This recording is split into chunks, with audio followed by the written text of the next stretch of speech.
I got together and talked about the book, he said, well, you have to go. And I can tell you all that it was transcendent to be there. Emotional and vindication. I was in the military. We used to do a thing called patrol maps, where you would go out on patrol and you would take a piece of paper and you would put in a compass reference and you would map out where you were patrolling, and you would draw the features of the ground, elevations, distances, that sort of thing.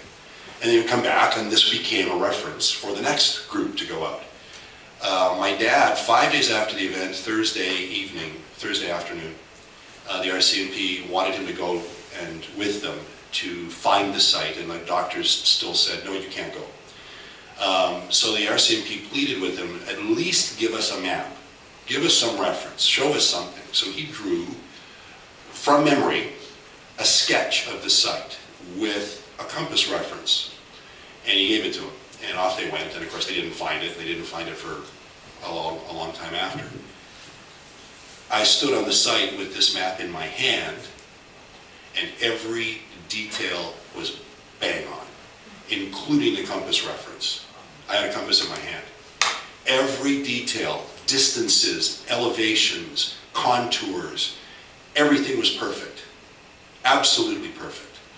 The argument about the tower, you know, the ranger tower being manned and they could have seen everything that happened, is nonsense. Because if you're on the ground and you're standing there and you look around, you cannot see the ranger tower from that site.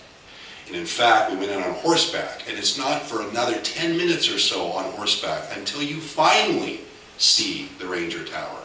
So if you can finally see it, it can finally see you, but not when you're at the scene. So there's a lot of things about that visit that made me impressed, amazed. I always believed what he said, but it wasn't until your boots are on the ground that you understand the way the rock slopes down. And Dad always said that when the craft lifted off, the first thing it did before it left the ground was it tilted. And no one could understand what that meant. You stand on the rock and you see there is a slope there. Think about it. If you're leaving, you're gonna tilt as you go away.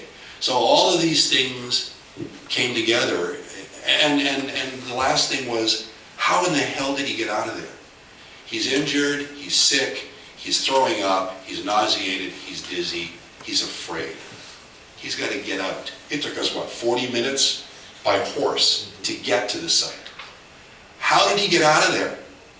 Now, he did say that when he got out, he found himself on the highway farther west of where he went in.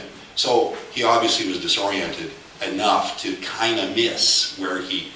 But if you've ever been in the Canadian Shield, you know how hard it is to travel in that terrain. How did he get out of there is beyond me. Who here is signed up for the horseback ride this weekend?